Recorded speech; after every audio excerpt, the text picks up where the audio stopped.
closed session to have discussions regarding pending and proposed litigation pursuant to KRS 61.8101C, informative and preliminary discussions relating to the evaluation of the superintendent pursuant to KRS 61.8101K of the Open Meetings Act, and KRS 156.5576C. Public discussion of this matter and identification of the specific matter would disclose litigation strategy and have an adverse impact on the legal and financial interest of the district. Is there a motion to enter closed session? Mr. Everett, seconded by Mr. Craig. All in favor? Ayes have it. Thank you.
The Board of Education met in executive session to have discussions regarding pending and proposed litigation pursuant to KRS 61.8101C, and formative and preliminary discussions relating to the evaluation of the superintendent pursuant to KRS 61.8101K of the Open Meetings Act and KRS 156.5576C. Public discussion of this matter and identification of the specific matter will disclose litigation strategy and have an adverse impact on the legal and financial interest of the district. No action was taken while in closed session. Is there a motion to authorize the board, council to proceed with the recommended legal resolution strategy outlined by council for the pending litigation matters identified in closed session and pursuant to council recommended terms discussed in closed session? Mr. Bass, seconded by Ms. Lister. All in favor? Ayes have it. Is there a motion to adjourn? Mr. Craig, seconded by Ms. Strange. All in favor? Ayes have it. Thank you. Now, I'll turn it over to Superintendent Brian Yearwood for our Financial Corporation meeting. Yes. I call this meeting of the Jefferson County School District Finance Corporation to order. The first order of business is the approval of minutes of the previous meeting of Board of Directors. That meeting took place on July 29th, 2025. Is there a motion to approve the minutes? Okay. Mr. Craig, is there a second? Okay. Mr. Everett, thank you. All those in favor? Okay. Thank you. The next order of business is the approval of the purchase agreement with the Kentucky Transportation Cabinet for the purchase of surplus right-of-way property on Dixie Highway. Is there a motion to approve the purchase agreement with the Kentucky Transportation Cabinet for the purchase of surplus right-of-way property on Dixie Highway? Mr. Craig, approved. Is there a second? Okay. Mr. Bass, all in favor? Passes. Thank you. Do I have a motion to adjourn? Mr. Craig, a second. Yeah, Ms. Lister, all in favor? Thank you. We are adjourned.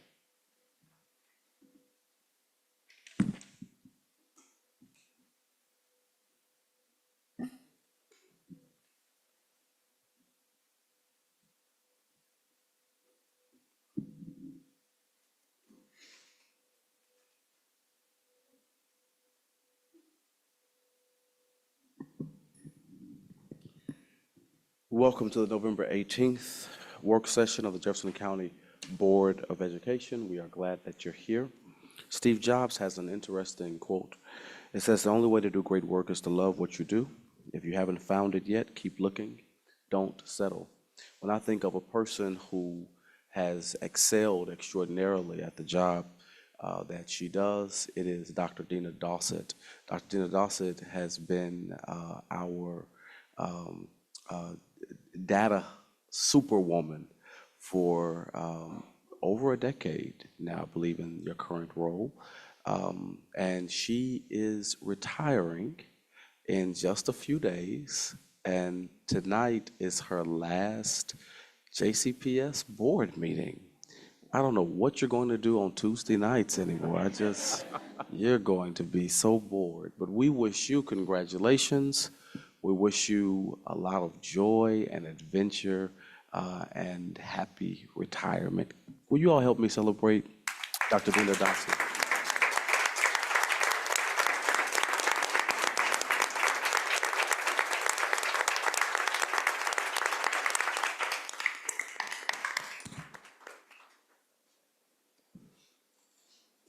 Is there a motion to approve the meeting agenda?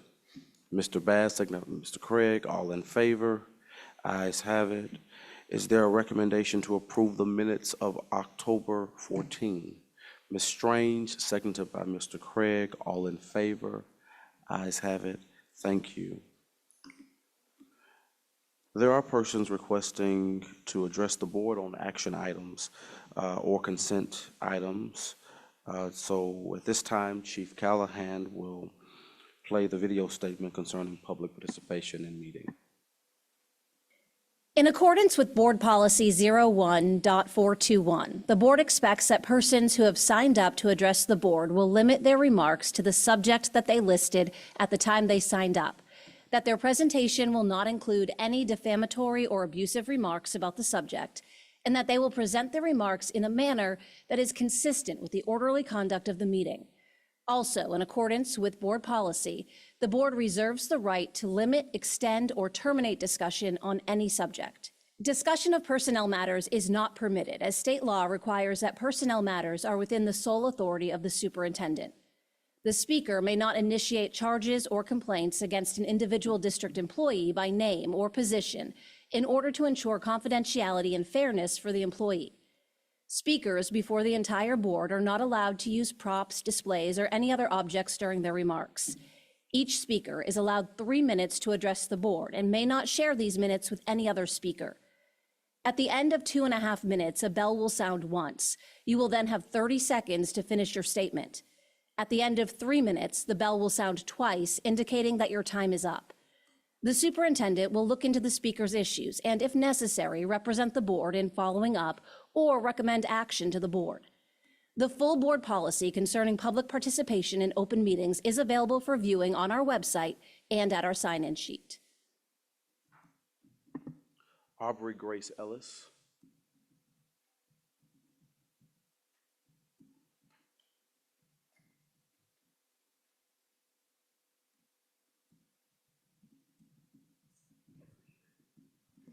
Hello, everyone. My name is Aubrey Grace Ellis, and I'm a fifth grader at Denton Elementary.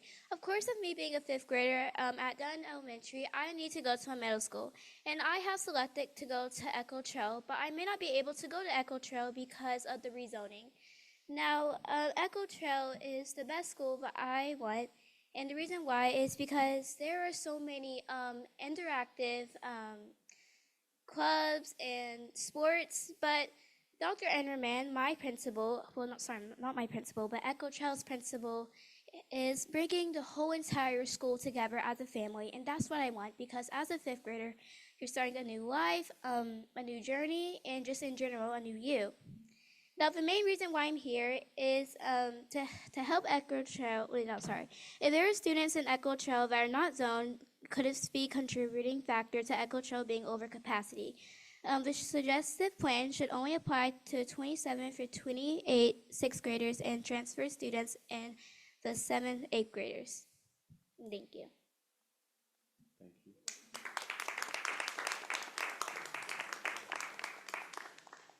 Brian Rechtenwald. Can you point to me the timer, just so I know? I heard there was a 3-minute timer. I just want to make sure I use all 180 seconds. So it is. You listen to the bell. It's not on the schedule. Is there a timer to say when I go? No. Okay. Oh, okay. The bell goes on and then I start. Oh, okay. Okay. I'm going to go start right now. All right.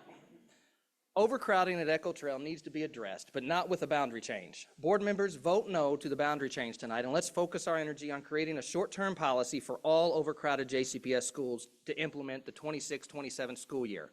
During the last 6 weeks, I found a complex lack of due process, clandestine group meetings, and noncompliance that is occurring at JCPS central office. Today, I speak for 96 students, Aubrey, and every other parent in JCPS that demands transparency, accountability, compliance, and equity.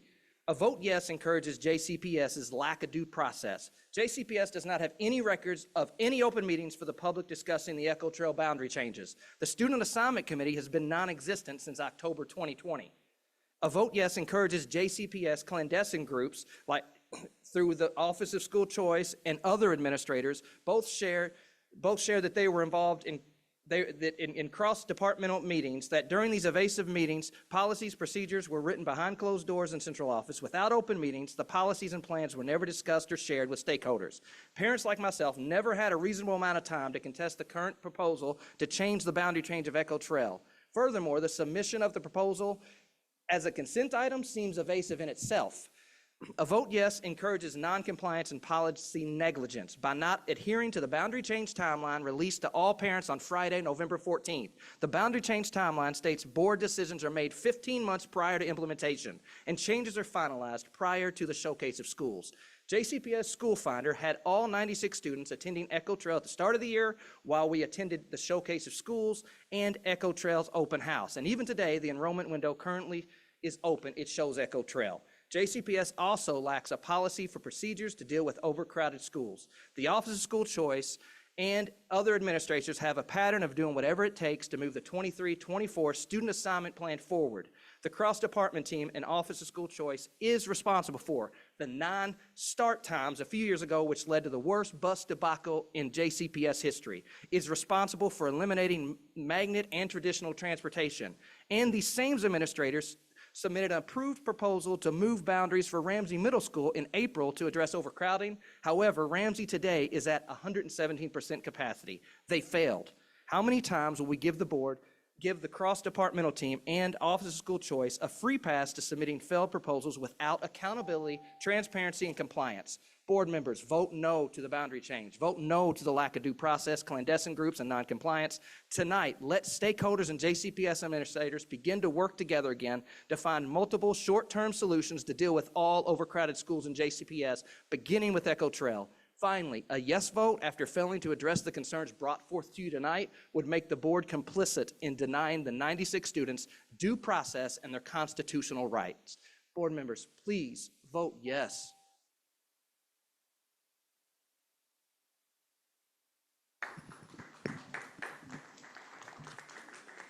Adam Smith.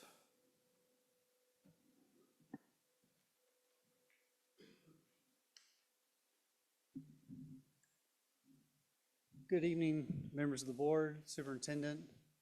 My name is Adam Smith and I'm a JCPS parent. Like many families, my children are directly impacted by the vote on the Echo Trail boundary change. And as an Echo Trail parent, I see the overcrowding firsthand. It is an unsustainable crisis and doing nothing is not an option. But I'm not here to fight for my own self-interest. I am here because the process to fix this crisis was a failure of governance from start to finish. Tonight, the district has presented you a false choice. They're saying you must approve either their secret patch or let Echo Trail suffer. This is a systemic failure. I am here to demand a third responsible option. First, you must vote no. You cannot reward a process defined by 18 months of deliberate concealment. I have been asked why I question the staff who do this for a living. My answer is simple: results. This same staff implemented a plan in 2023 that has already failed. We are in an emergency today because the experts missed the massive growth that any parent driving through our community could see. This isn't a plan, it's an emergency patch to fix a predictable failure. A patch so flawed that they had to hide it. A decision so calculated that board member James Craig himself stated publicly that he was kept in the dark. Only after being caught were we put into listening sessions that were an assault to our intelligence.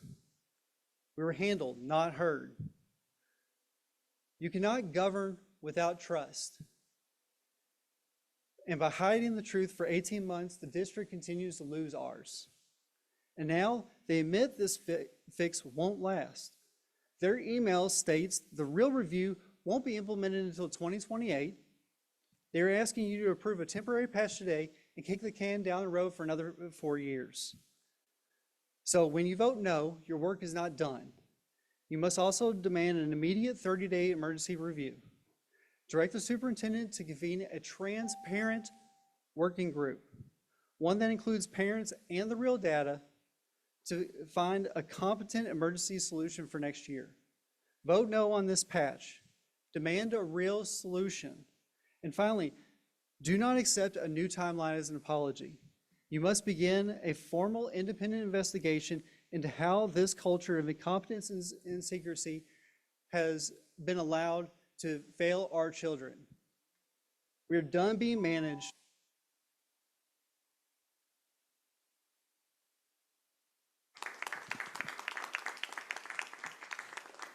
Rick Hernandez.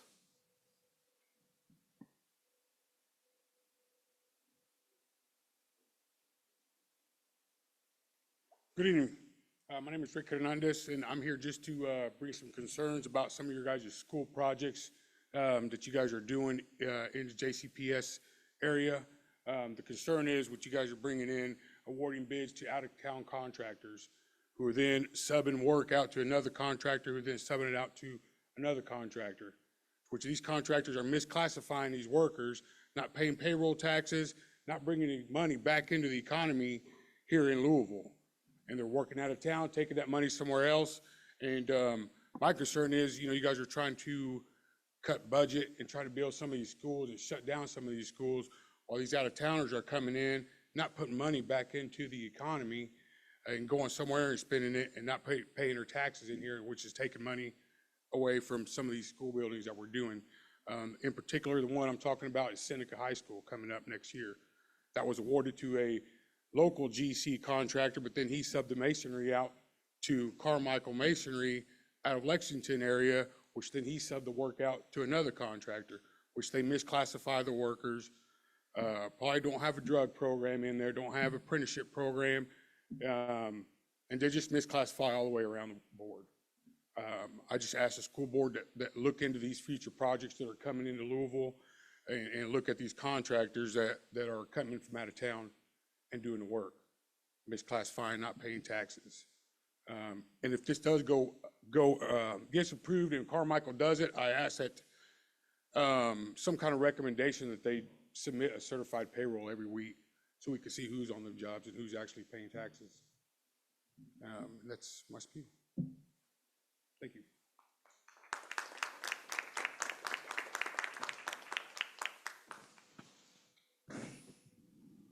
All right, Dr. Yearwood will now introduce the review of district applicant data. At this time, we'll have our Chief of Human Resources, Dr. Groman, to begin. Good evening. So we will have essentially, this should all look familiar from the last time I was here, which was September 2nd.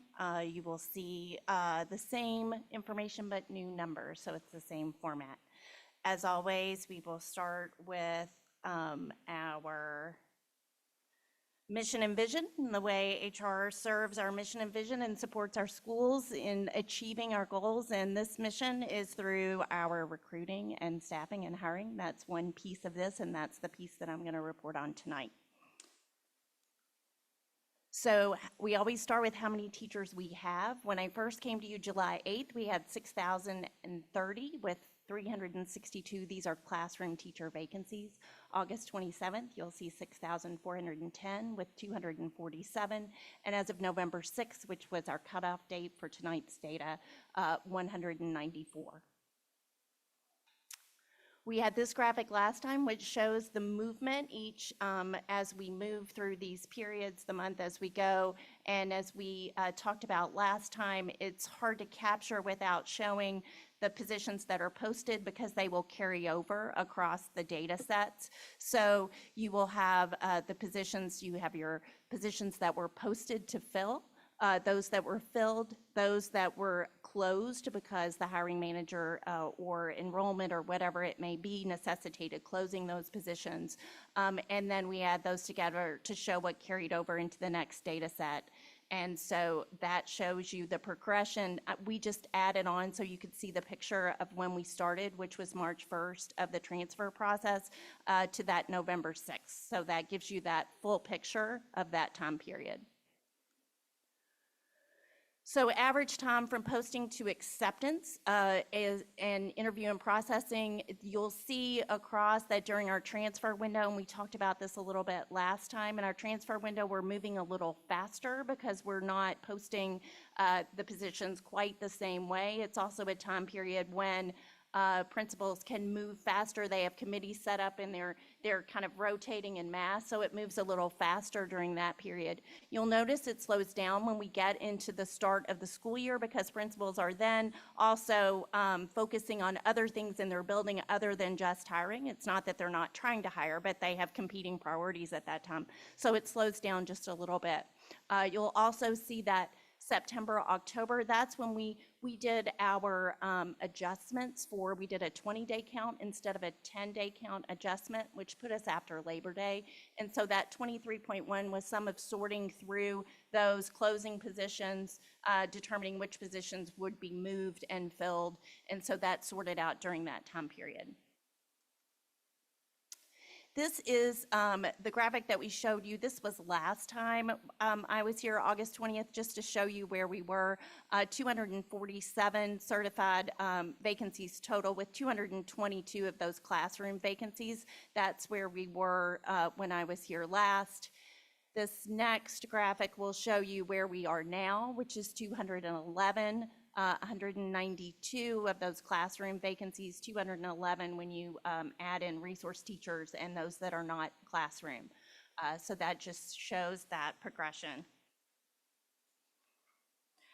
You'll notice, and it was on the previous graphic, when you look at, if we went back to the one where we showed, and I don't know, Carolyn, if you can help me go backwards, to the classroom teacher vacancies in the graphic where we show the carryover. You'll notice this time last year, November 6th, we had 326 vacancies versus 194 this year. We had also asked in previous to talk about our classified vacancies. So you'll see that last time we were here, you'll see the difference there, the total vacancies for IAs, early childhood, ECE. We discussed previously our difficulties in hiring for those positions, and here's where we are now. Those vacancies, early childhood, 36, ECE, 62, and then Kelly Services, our staffing agency, we have 8 early childhood placed and 40 of those in ECE.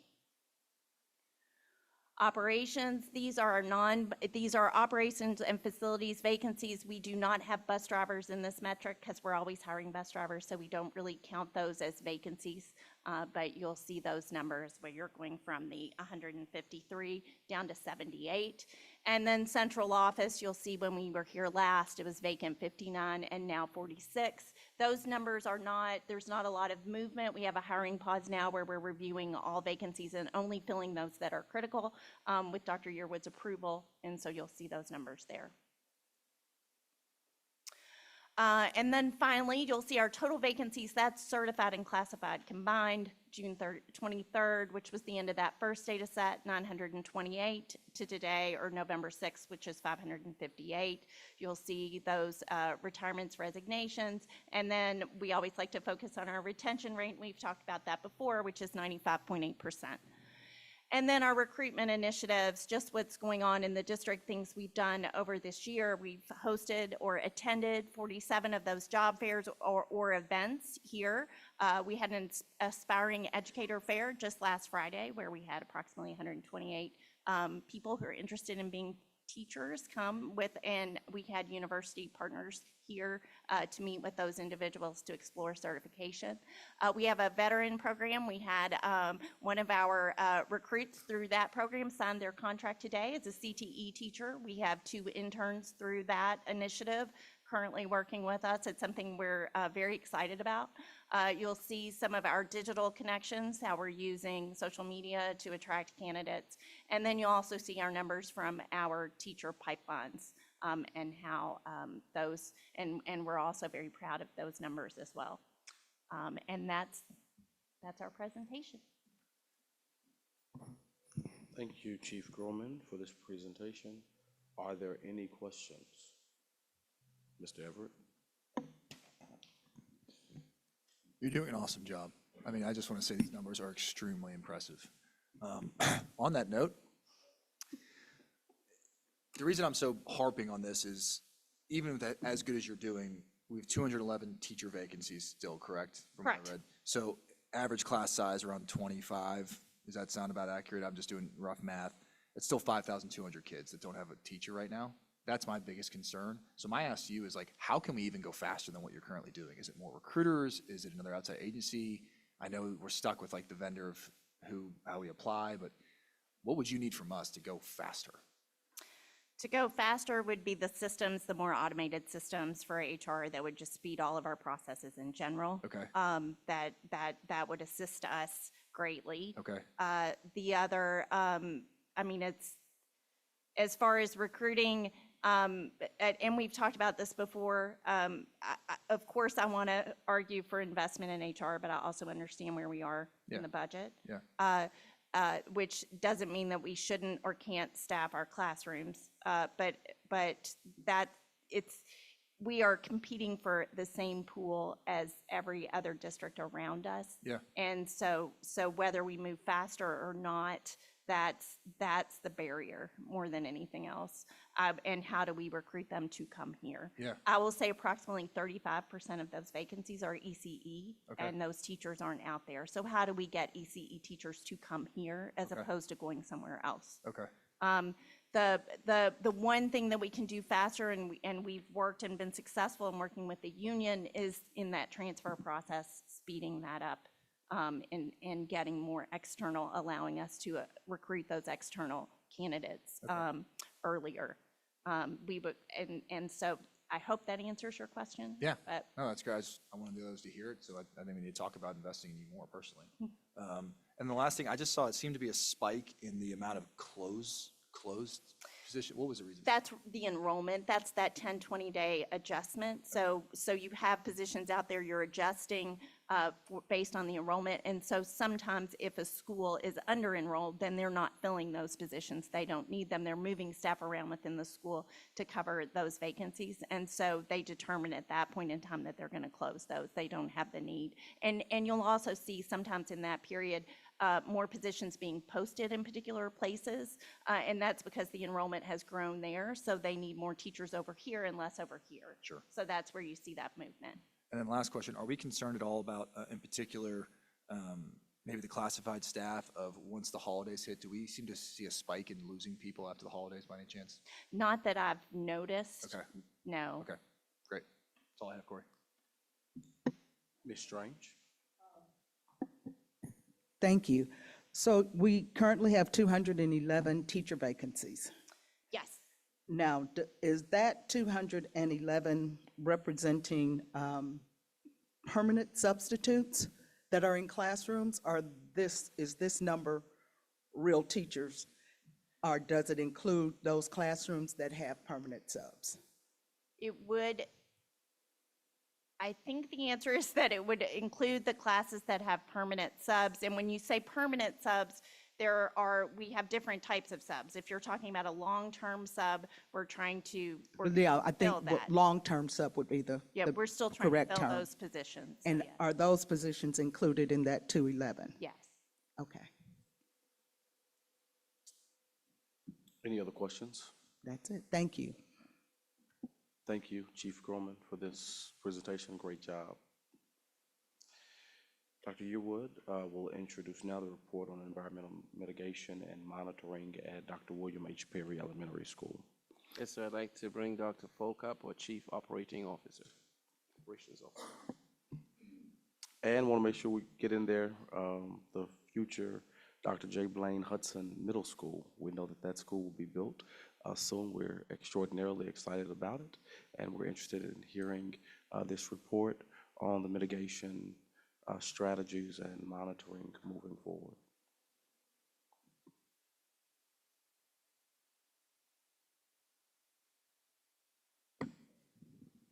Let everybody get up here.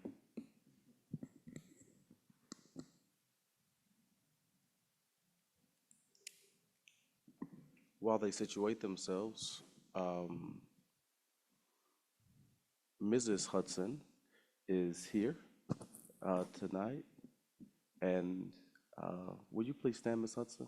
I want everybody to know who Dr. J. Blaine Hudson's wife is. Would you all welcome her to our meeting tonight?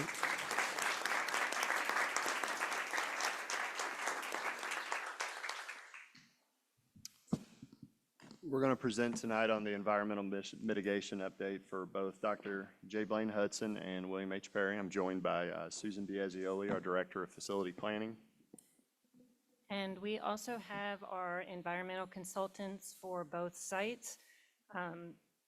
We have Bill Johnston with Lineback Funkhauser. He and Willie Harshaw, they were the environmental consultant on Perry Elementary. And then Doug Trusty, he's with Terracon. He was the environmental consultant, or is the environmental consultant on the Hudson property. We also have Max Bridges here with Bryant Terran Curbs. To give a little bit of background, the William H. Perry property on 755 Dixie Highway, 2017, the YMCA registered the future Perry site as a brownfield. 2020, we purchased a portion of this site at Perry. The NOC was issued to the notice of concurrence was issued by the Kentucky Energy and Environmental Cabinet in 2020. We developed the property management plan. There were 11 constituents of concern identified in the study. The construction followed recommendations then from the Kentucky Energy and Environmental Cabinet on what we should do to mitigate those constituents. We did that. 2023, we completed construction with a robust vapor mitigation system that was installed, clean topsoil placed over all grass areas. 2022 and 2024, 2 audits by the Kentucky Energy and Environmental Cabinet during and post-construction were conducted.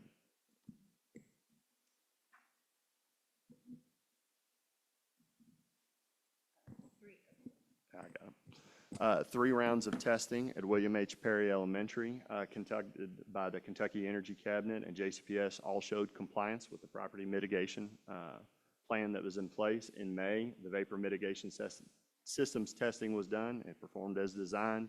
In early August, the vapor mitigation systems testing was done again. It performed as designed. In late August, an ambient indoor air sampling was conducted and the system performed as designed. This is the timeline of the J. Blaine Hudson Middle School prior to '24. The previous owner registered the future site as a brownfield. 2024, JCPS received the site as a donation. We also received a notice of concurrence from the Kentucky Environment and Energy Cabinet.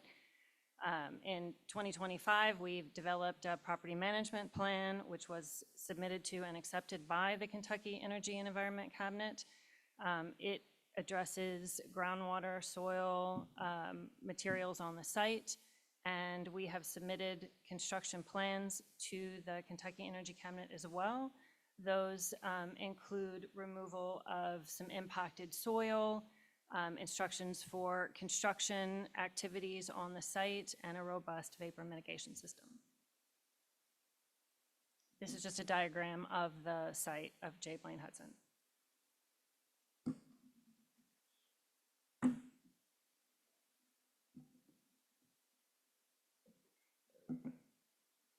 I tried really hard, Carolyn. We followed the standards that, and directives that have been recommended by the Kentucky Environmental Energy Cabinet. We've created safe schools for every student. We are in compliance at Perry Elementary. It's currently open and operating. We have construction plans that are currently waiting approval from the Energy Cabinet. We're on track for completion by 2028. We continue to remain to be dedicated to delivering close to home opportunities for our West Louisville students. Are there any questions? Mr. Bass? Yes, one, this is the location where the old Walmart was going to be built on 18th Street. So the soil is good over there, because it was talks that it was not able to be built, but I'm guessing now it can be built. And then my other question was, is there 2 Hudsons? 'Cause I keep getting confused. So the current structure of Hudson is they're in 2 temporary buildings. Okay, The that's old Young Elementary Building and the old Wheatley Elementary. Okay, that's what building. it is. Okay. Now I'm understanding. Other than that, no question. Ms. Duncan? I was just wondering if we've had any complaints that triggered, has triggered concerns. Is that why we're having an update on this, or is it just a good time to do that? We were requested by the board chair to give an update this evening. There have been complaints by the community. An organization by the name of REACT has been having conversations throughout the community questioning the safety of Perry and the future Hudson Middle School. And so what I wanted to make sure that happened is that we had all voices at the table who are able to speak to the mitigation strategies for those buildings so that we can put all concerns as it relates to the health and safety of students and staff. We want to put all of that to bed tonight. And we want people to know that when they send their kids to Perry, when they send their children to the future J. Bland Hudson Middle School, that they are in safe and healthy environments. So they haven't really had like firsthand complaints of something happening bad while they were there. These are just people in the community suspecting something. Right. Thank you, that's it. Mr. Everett? Ms. Lister? So as a follow-up on that, so the testing by, I don't know what KYEEC is, but environmental. The Kentucky Environmental and Energy Cabinet. Commissioner, Cabinet, and JCPS. Is there some body that isn't JCPS that could test those that would raise confidence levels of them actually being safe? That's the Kentucky Energy and Environment Cabinet. That's state government. And they're like the highest standard that would build confidence? Yes. And can you speak to how they derive their standards? From my understanding, they're consistent with the EPA. Is that not true? They are the regulating body, but we have our several environmental consultants here that's their area of expertise. So can you all comment on that? Press the button, please. Bill Johnston with Principal Geologist with Lineback Funkhauser. We're an environmental consultant working for JCPS. Our office is over in St. Matthews. To answer your question, yes, sir, it's promulgated under the Kentucky Department of Environmental Protection Superfund branch.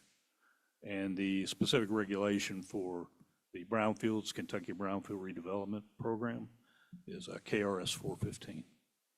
Which is referenced on their notification of concurrence letter that was mentioned earlier. Is there some sort of gradation of standards, like where you might go in and shop at a Walmart might not be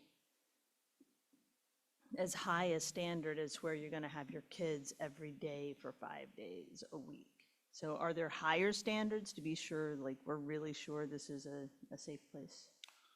Yes, very good question. There are two standards. There's residential, and then there's commercial industrial, okay? The residential is the most stringent standard. It's an ambient air standard. There's tables that are updated by the EPA, which Kentucky follows every 6 months. And those standards are what we compare our results to. Okay, good. Essentially, yeah. Good, thank you.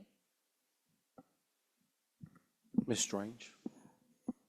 With these standards, and having worked in the tobacco industry and filtration systems for indoor buildings, I know what you have to go through to get approval.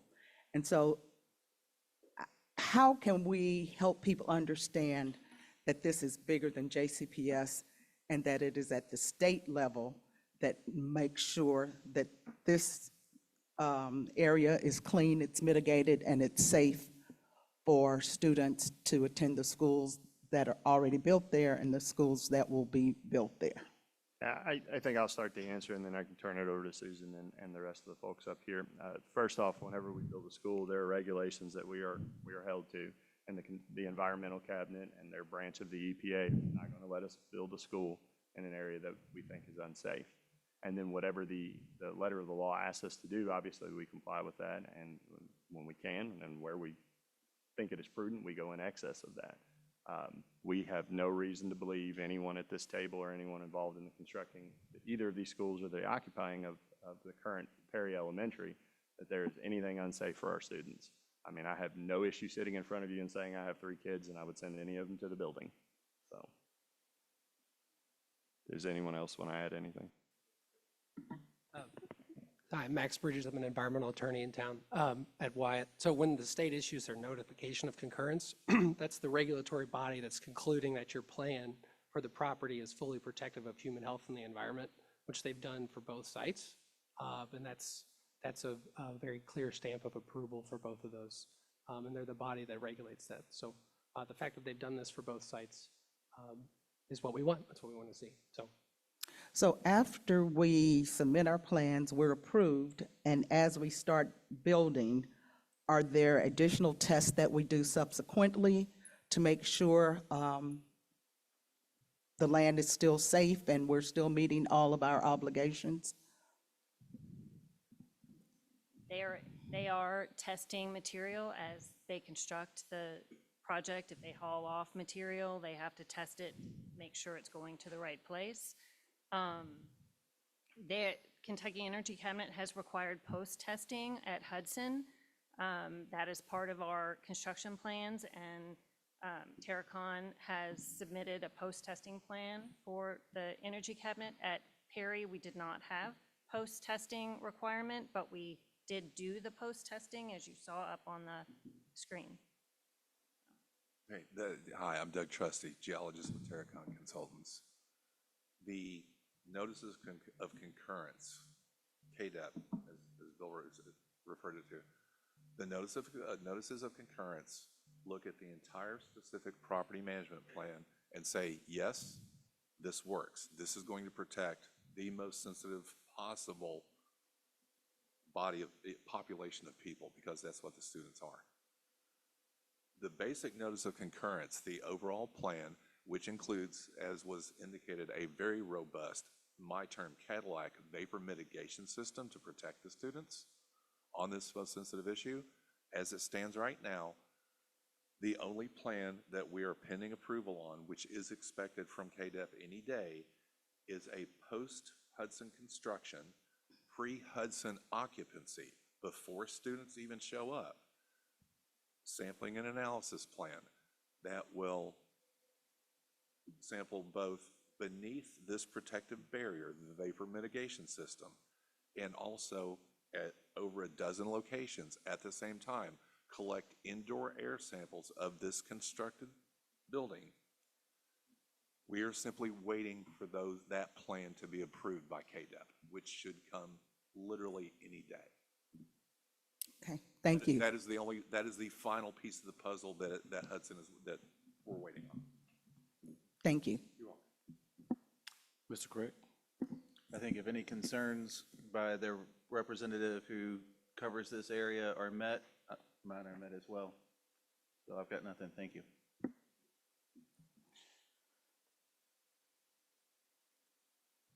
As it relates to indoor air sampling, air testing, is that done with any type of routine? And what are the complexities of air testing?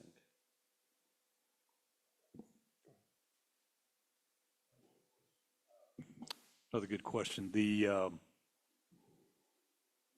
Superfund branch dictates how often and when we want to sample, and if there's something brought into the question by either the board or the general public, if they feel like testing needs to be done, part of the agreement for going into the brownfields program is that the school or any of the entity rather that's purchased the property has to allow access for that to happen. Okay, so that would have to be an agreement between the Kentucky Environmental and Energy Cabinet and JCPS? Right, so usually they would get notified, which y'all have in the past. And then basically the state will come in and say they'll either have their own consultant come in and do that testing, or in a previous case, JCPS decided to do it on their own, and then they would hire us to get that data. So that can happen either way. Okay, but we have not done air testing or sampling heretofore. Are you talking about on these two sites or in general for the district? Inside of the New Perry building. The New Perry building, we did indoor air testing back earlier in August of this year. What kind of devices were used? What It's it's called a Suma canister. It's like a little 6-liter kind of miniature, looks like a little miniature propane tank. Okay. Right? And you come in here and those are calibrated previous before we receive them. at the laboratory. And then we come in, when we did this, we set up, I believe it was 7 or 8. Susan was there, and we come in, set that canister for 8 hours. And why 8 hours? Well, that's a typical work day, school day, however you want to look at it. And it has kind of a valve on it, does like a reverse vacuum, right? So you set that canister about 36 inches off the ground on a table, typical breathing zone. And then you open that valve and you leave it to sit there for about 8 hours. So we come in 8 o'clock in the morning, set up the canisters, and this is a protocol that's accepted, by the state agency. Then we come back 8 hours later, close down the valve. It's sucked in, if you will, a sample of that air, right, in that room or wherever you have the canister set. And then we overnight that to a laboratory. In this case, it was up in Cincinnati lab, analytical lab. And then they analyze it for the certain constituents of concern. And there's a lot of QA, QC that goes involved with that quality control. And then we get a report, then we take a look at that data, and then we compare it to those screening levels established by the applicable regulatory agency, and make sure that those are within the protocol, what they need to be as far as the screening level. So from the testing in August, was there any cause for concern? No. Were there any specific chemicals that you were testing for? Yes, so it was the original list of chemicals from testing that was done really all the way back in 2017.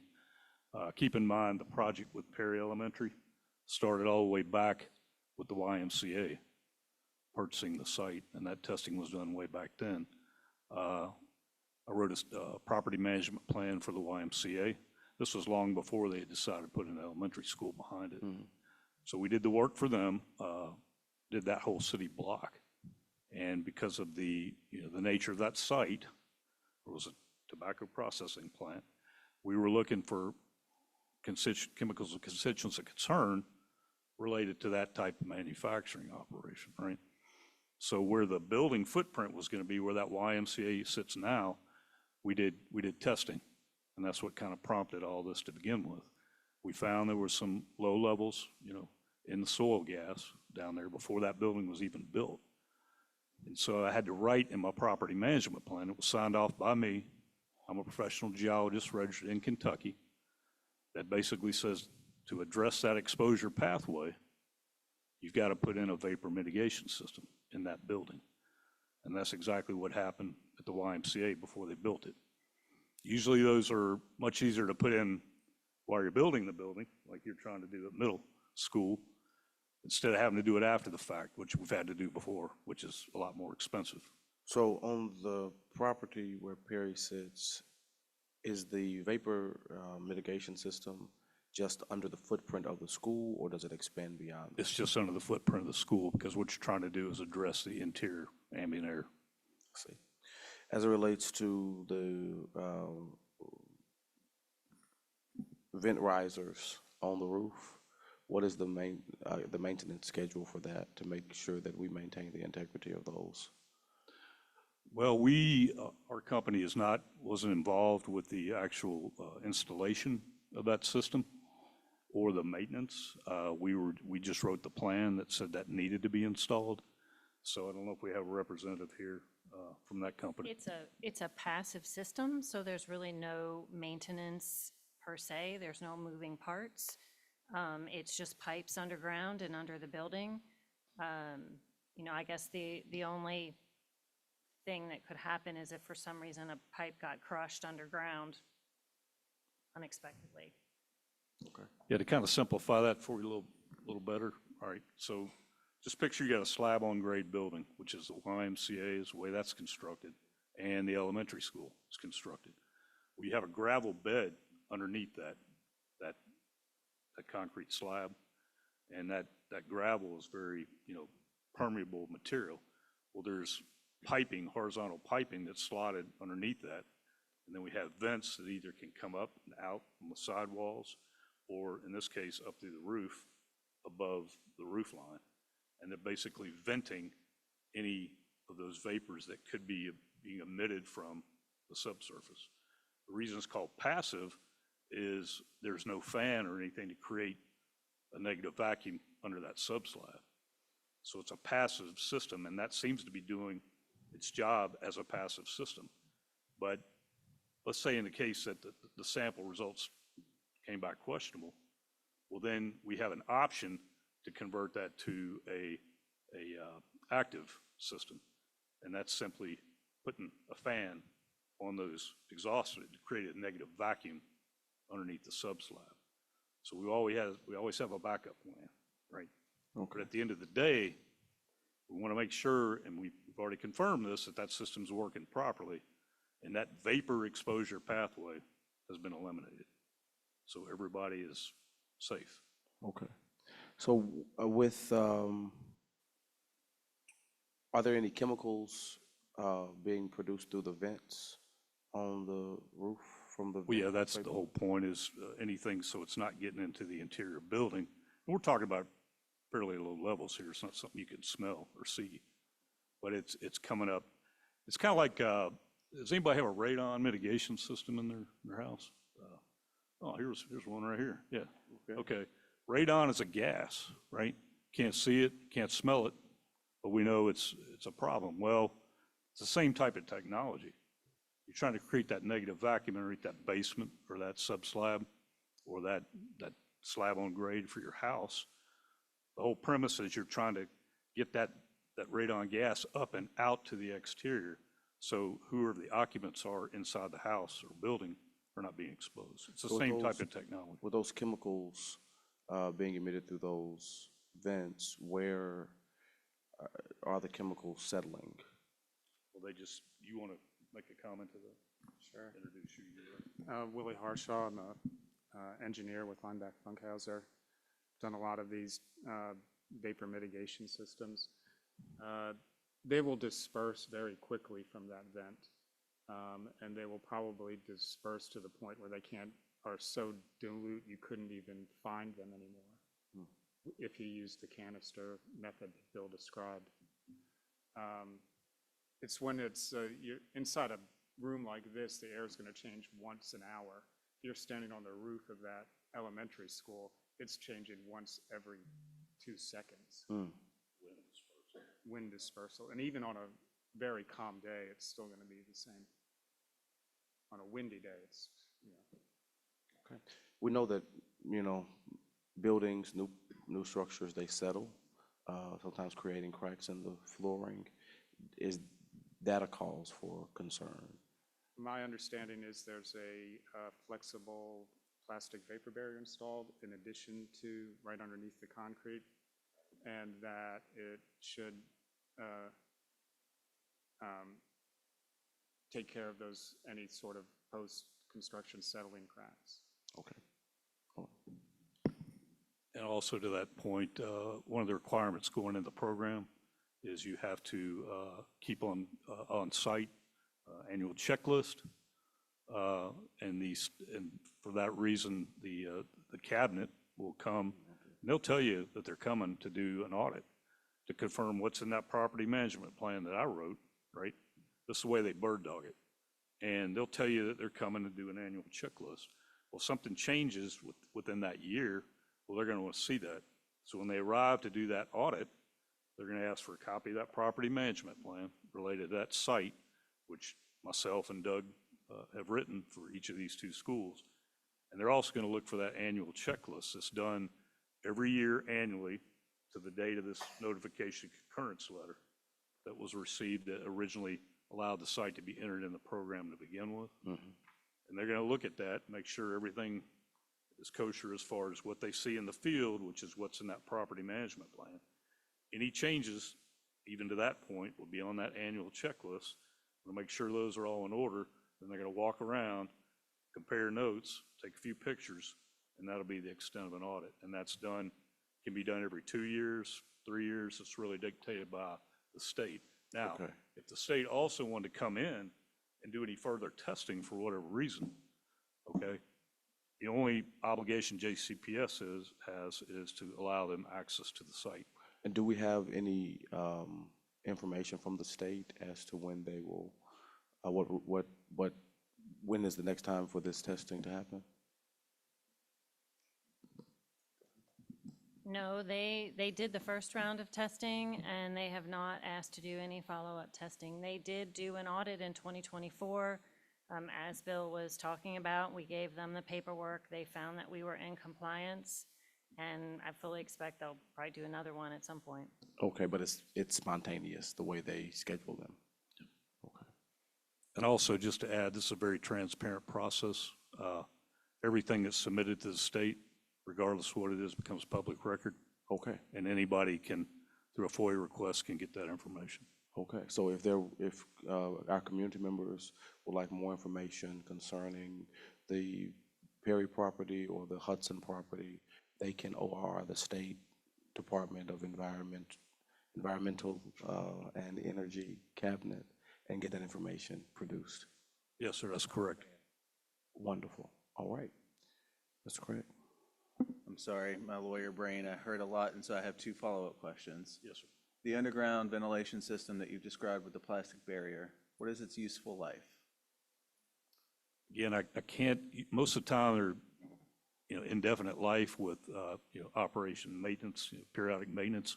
I can't answer that question because we didn't install or, that system. Willie does design and install those types of systems, but we weren't the ones that actually installed that system on that particular site. Okay, I'll ask the superintendent to get with. In general, their 50 years is a good lifetime estimate on that, sure. Just thinking about, so then if it's been open for 2 years, the health of the students in 48 years, what is our due diligence obligation?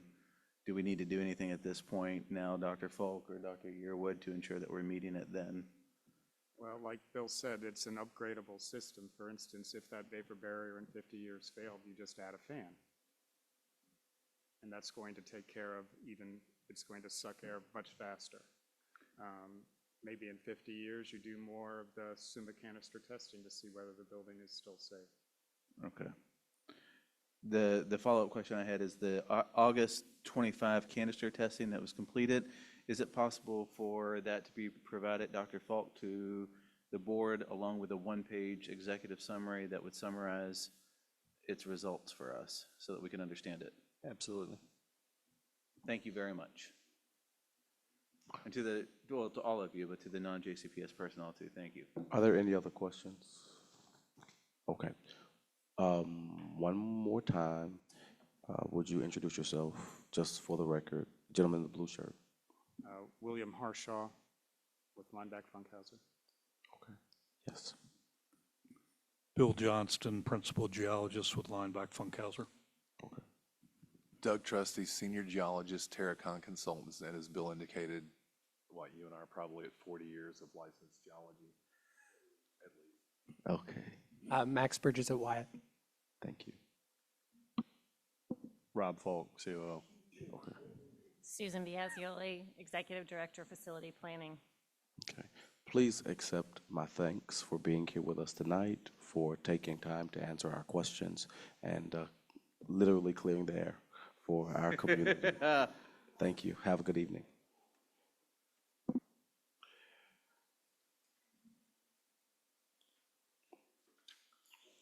Ms. Duncan has requested to pull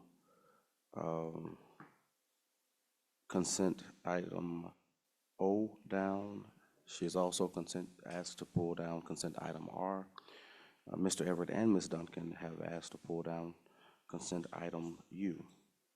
Is there a motion to approve the consent calendar minus items O, R, and U? Ms. Duncan, seconded by Mr. Everett. All in favor? Ayes have it. Thank you very kindly. All right, Ms. Duncan, item O. Okay, well, this is our review of the financial statement, and I would like for Mr. Munns to come up, and I think Mr. Rose is going to be here too with the RMAC committee.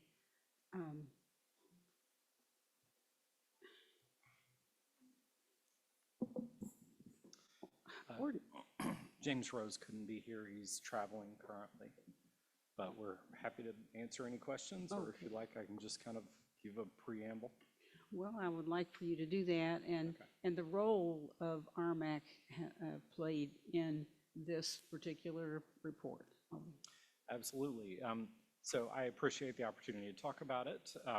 This is a significant, momentous occasion for JCPS finance every year. It's a massive task to get through audit every year. I have with me Megan Reynolds and Renee Valadez from our audit firm, LBMC.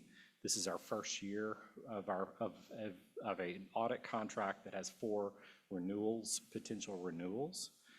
So the process is we go through, we prepare our financial statements. LBMC does their audit and reviews the data to make sure it's fairly stated in all material respects, and that the public can have assurance that our financial statements are accurate and fairly present our financial position for the year ended June 30th, 2025. So once we get to that point, we have a detailed kind of page-by-page review with RMAC. RMAC is the board's established audit committee, the Audit and Risk Management Advisory Committee. So they're the financial arm of the board's governance oversight. And so we had a detailed review of the document on October 29th with RMAC.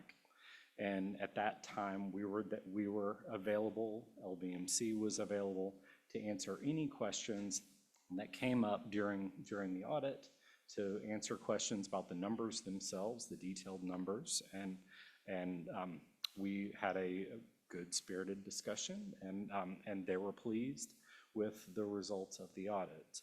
So I would like to turn it over to Megan Reynolds to talk about their process and their reporting. Thanks, Eddie. I'm Megan Reynolds, shareholder with LBMC, the audit firm. As Eddie mentioned, the audit does take a significant amount of time. We do thank him and his team for putting all the information together, as this was our first year, although we do, as individuals, have previous experience with a prior audit firm in the past. There's a lot that goes into it, a lot of questions, a lot of things that we look at, a lot of details behind the numbers themselves, along with the financial statements as well. So we did have a clean, what's considered an unmodified audit opinion. That is the highest or best level of audit opinion that you could have on the financial statements. That opinion states that, based on our procedures, we believe that the financials are presented fairly in all material respects in accordance with generally accepted accounting principles. We did not have any significant difficulties during the audit. If we did, that's something that we would bring to the attention of the board and governance. We also did not have any unadjusted audit differences. Sometimes those can come up, and management might say, well, it's not material, we don't want to make that adjustment, and we did not have any of those items either. So we were very happy with the results of the audit. Like Megan mentioned, it's a lot of work on both JCPS's part and LBMC's part. This is our first year after awarding the RFP to LBMC, and we feel very good about the results of that review. My team is phenomenal. We are the only district in the state that issues a full annual comprehensive financial report. You can see Megan's sitting there on her desk. It's about 160 pages long. It's a significantly more beefy offering than any other school district issues.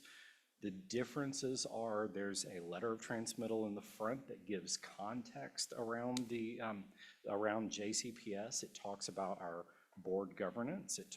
We talk about our initiatives, and we demonstrate, or we show the award, the award of achievement, certificate of achievement that we get on the document from the Government Finance Officers Association.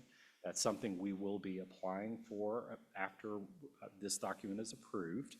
And then at the end of the document, there's about 80 pages worth of 10-year comparative statistical information. It's considered, this document is considered the highest standard of transparency in U.S. government financial statement offerings.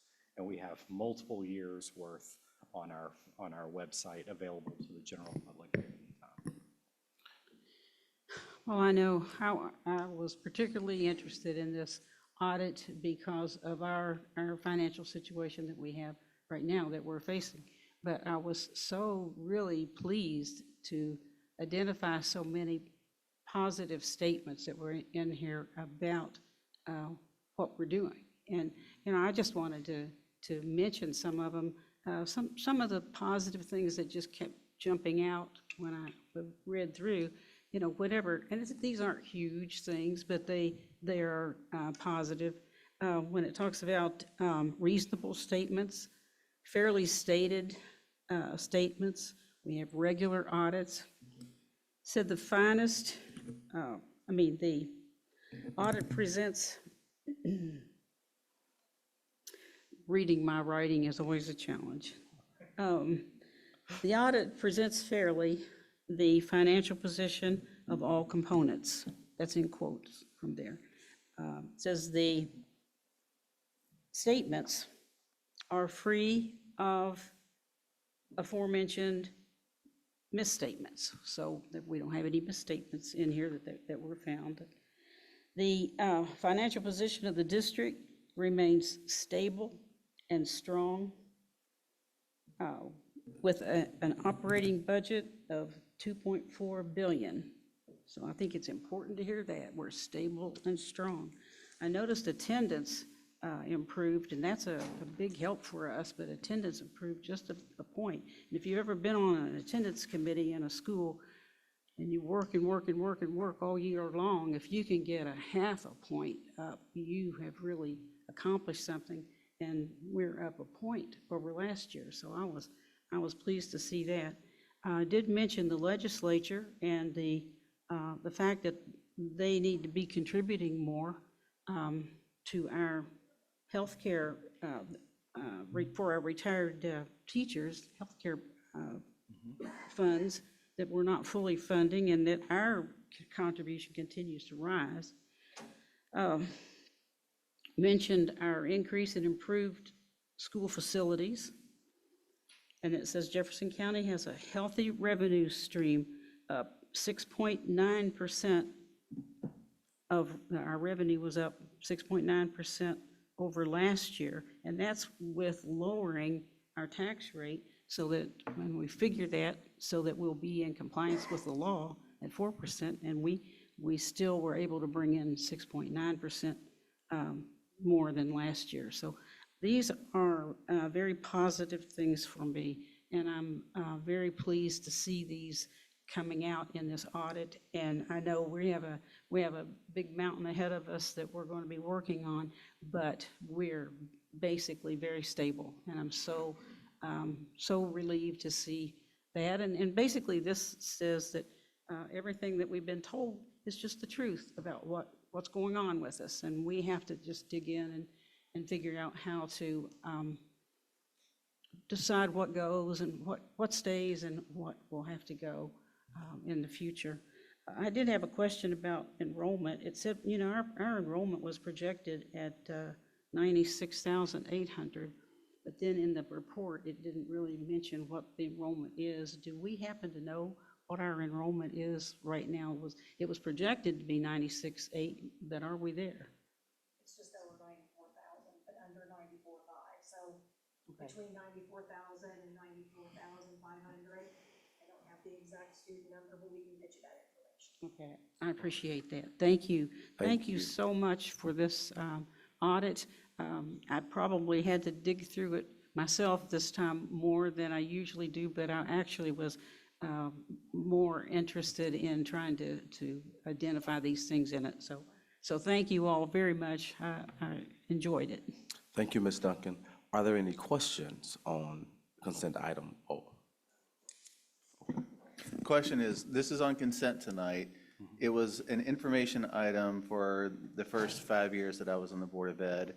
When Cordelia Harden was here, when you came on, it became a consent item. Was that your recommendation, or was that as a result of the council goals and guardrails, student focused outcomes work? So within RMAC's charter, it states that they will be the ones to review to do the in-depth review of the financial statements. And so that's just reflecting the charter that was approved.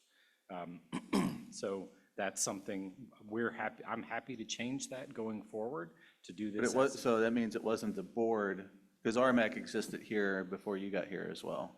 Right. It was in RMAC's charter previously, but we still did the full detailed, and we did the individual board member meetings to go through, and that was at that time, that was in addition to RMAC's review. So it was both RMAC and the board doing the same task.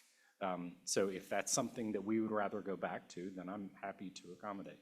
Let's just have a conversation about it next year. Okay. I appreciate it is best practice that an audit committee, in any large organization, it is best practice, as I understand it, let me have the auditors correct me if I'm wrong, best practice for an audit committee to do the full vetting and for a final report from the committee to go to the board, so that we rely on the experts, right? Yes, that's typically what we recommend, and oftentimes also what we see is a detailed review and presentation to the audit committee, who goes through in more detail, asks questions, things of that nature, and then a shorter presentation to the board. Because of the comments that were made by finance at the September 16th meeting, we have a harder microscope on us with respect to our budget than we have, and perhaps that we anticipated before that September 16th meeting.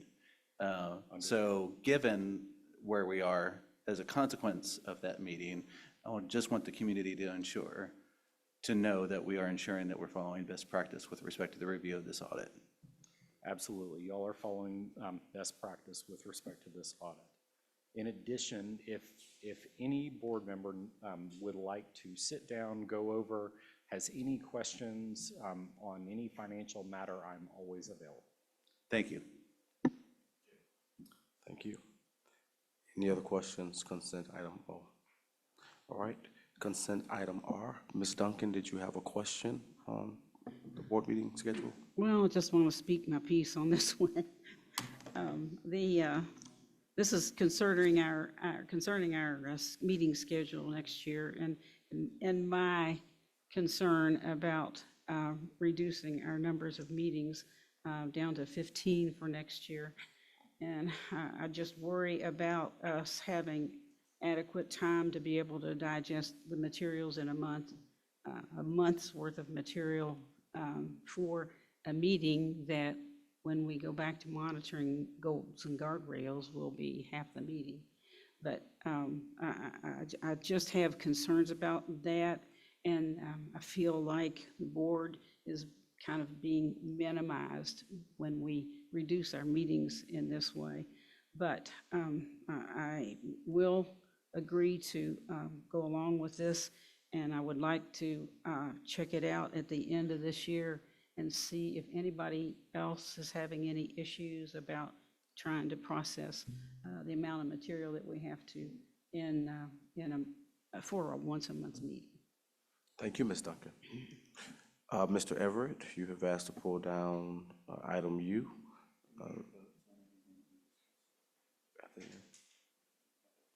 The approval of the proposed boundary adjustments. Would you speak to that, please?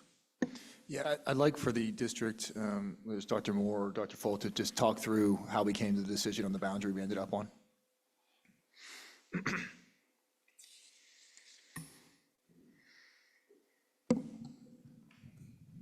You want the long form?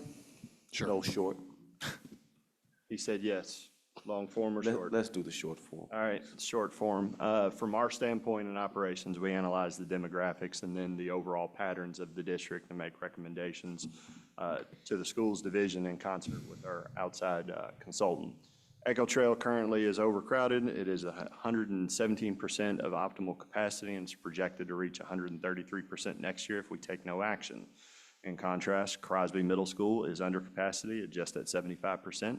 The proposed boundary change is supported and is necessary to address this immediate overcrowding, balance enrollments, allow some room for future growth, and avoid increasing the number of feeder pattern splits, which are complex and constrained by aligned elementary and high school boundaries. It has been the board's position that we do not do feeder boundary splits. Alternative scenarios were reviewed, a wide variety of them, but essentially they would transfer the overcrowding problem to Crosby, which would result in 115% capacity, or create new complex feeder pattern splits. For example, one of the proposals would create 5 middle schools that would feed into J-Town High School, which has not been the board's position on any boundary change. While a comprehensive boundary review is anticipated in the 28-29 school year, and the reason we would recommend that there needs to be a comprehensive review is because that is the last year that you have 2 student assignment plans and the last year that you grandfather in any students from the old student assignment plan. Means we're finally on 1 student assignment plan. We would say that in 28-29, there needs to be a comprehensive review district-wide. The current proposal is seen as the best immediate solution to move schools closer to the optimal 100% target and minimize future disruption. That's the technical side of it. My job as chief of schools to make sure all of our schools are safe and can optimize student learning. Having a building over 130% capacity does not do that. So I'll rely on my collaboration with operations and our partnership with our outside vendor to help make a decision and put a presentation in front of you, a recommendation in front of you that makes sure that that happens in our school. And that's what you have in front of you right now. So, and we did that over multiple meetings and collaborative sessions as a team. And just to clarify, I'm going a little bit off script. Office of School Choice does report to me, but I want to be clear that they have nothing to do with start times or transportation. Thank you. And then based on how this has gone, just quickly, what are we going to be changing moving forward?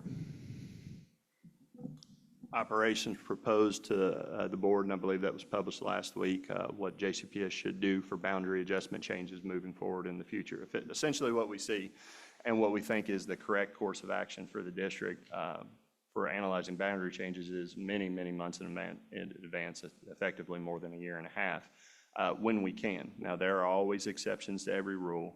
There have been times where we have seen growth in schools that was not predictable by housing permits. That's often cited.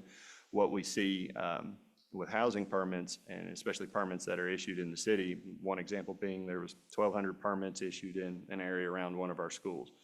For actual apartment units, it was 96. Of that yield, Brent, typically what's our yield from an apartment?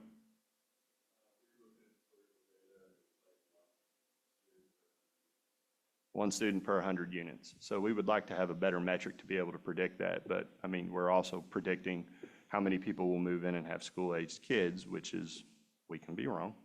But typically we see a lower yield from apartment complexes. What we think should happen and what the board should have is a process that starts well in advance. For the 28-29 school year, essentially we would be starting that process near the tail end of next year to be able to gather some input from the community and be able to make better decisions for the district. I will say this, when you look at the complexity of JCPS student assignment, it is not easy to create any system that will make everyone happy.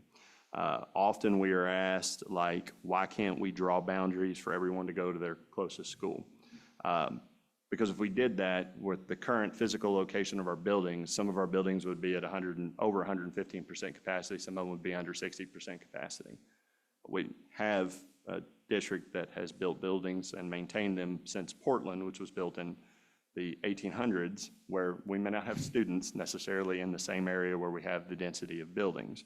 We also know that on a distance analysis with our middle school reside students, excluding our choice zone dual reside students, that current percentage that attends their geographically closest is 52%. So it's not always as easy as saying, well, we're just going to draw a boundary around the school. It sounds good, but it doesn't work. It's the best way that I can put it. Are you satisfied, Mr. Everett? Yeah, I just want to say to the parents that this affects, I went through it a couple years ago with my daughter. I completely understand where you're coming from. I wish we would have done better with the communication on this. It's very clear. But I do thank you guys for taking in all the additional proposals and considering them. I appreciate it, so. All right, are there any other questions? Mr. Craig? Just a quick comment. In addition to relieving the pressure on Echo Trail, we are also relieving an underpopulation issue at Crosby Middle School. 10 years ago, Crosby was the school in Easton that everybody wanted to go to until we built the new shiny toy out there in the middle of the parklands. And it's a wonderful school, but so is Crosby. And I cannot wait to get those 100 kids at Crosby. They're going to have a wonderful education experience. We're going to do everything that we can to support them. I will not listen to anything negative about Crosby Middle School. Thank you. Ms. Duncan? I think it's probably safe to say that wherever we moved that boundary, the 98 people, it might be changed from one part to another part, but those 98 people are not going to be happy. I think my biggest regret is that we couldn't have had this done before Showcase, because people did think that, you know, with Showcase, you're thinking those are the schools that you're going to be attending or possibly attending. And I think I wish we could have had that earlier. And I hope if we do devise any kind of thing in writing, that we include that in the policy of it. How far in advance that we want to be able to make these decisions. I know we don't always know. I know out there at around Medora Elementary, they have built lots and lots of apartments, and that's going to have an impact on, I know, Medora and Stewart and all those schools out there. So I know we don't always know the number of people, and it's hard, but I do think we need to give families as much time as possible to plan for this.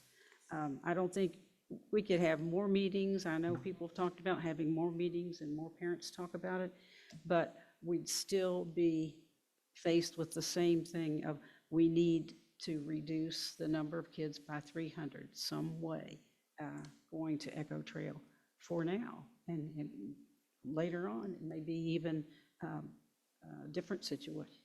And just like Crosby, I had somebody ask me, their children were 2 and 4, and I got an email from them concerned that they weren't going to be able to go to Echo Trail.